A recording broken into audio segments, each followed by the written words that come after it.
தேவன் சர்வமும் வணங்கிடும் ராஜன்.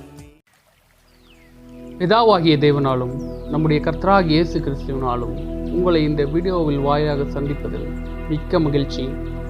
இன்றைக்கு நாம் எடுத்துக்கொண்டிருக்க தலைப்பின் பெயர் செல்வப்பிரியன்.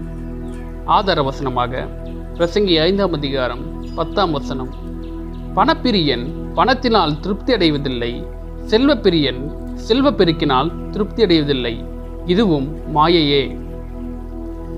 5 அந்த நம்பர் பின்னாடி ஒரு 10 பூஜ்ஜியத்தை சேர்த்தால் இந்த எண்ணை பார்த்தாலே உங்களுக்கு தலை சுற்றுகிறதா?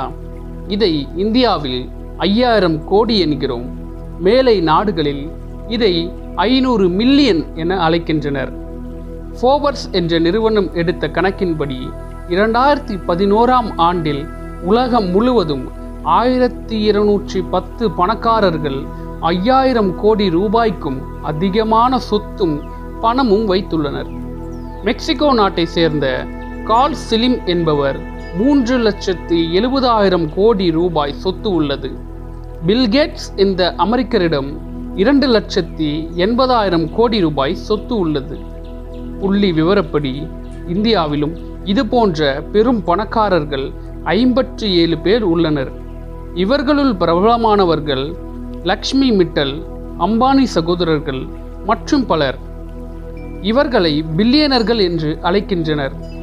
இது தவிர இந்தியாவில் மாத்திரம் 1,53,000 கோடீஸ்வரர்கள் உள்ளதாக கண்டுபிடித்துள்ளனர். கணக்கில் வராமல் எத்தனை பேர் உள்ளனர் என தெரியவில்லை. இவ்வளவு பணம் ஒருவருக்கு இருந்தால் அது அவருக்கு எல்லாவித பாதுகாப்பும் மகிழ்ச்சியும் கொடுக்கும் என்று நீங்கள் நினைத்தால் அது தவறு. இவர்கள் எல்லோரும் திருப்தியாகவே வாழ்கிறார்கள் என நினைத்தால் அதுவும் தவறு.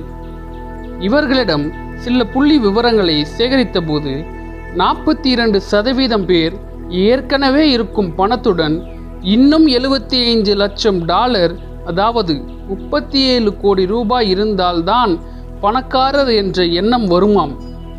நம்மில் அநேகர் இன்னும் லட்சம் என்பதையே பார்க்கவில்லை. கோடி என்பது பெரும்பாலானவர்களுக்கு எட்டாக்கனியே. அதை வாழ்க்கையில் நினைத்து கூட பார்க்க முடியாது.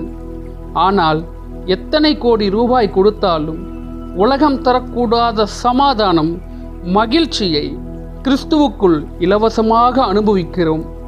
ஏனெனில் பவுல் போன்று எந்த நிலைமையிலும் மனரம்யமாக இருக்க கற்றுக்கொண்டவர்கள் நாம்.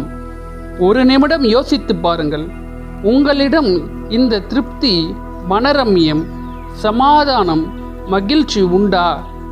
இந்த மாயையான உலகத்தில் இது சாத்தியமா என்ற ஐயப்பாடு எழுகின்றது. பிலிப்பியர் 4:13 வாசித்து ஜெபியுங்கள். கண்டிப்பாக முடியும். முடியாத ஒன்றை தேவன் சிபாரிசு செய்வதில்லை. ஆமென். நன்றி. சென்ற காலம் முழுவதும் காத்தாரே, ஒரு சேதமும்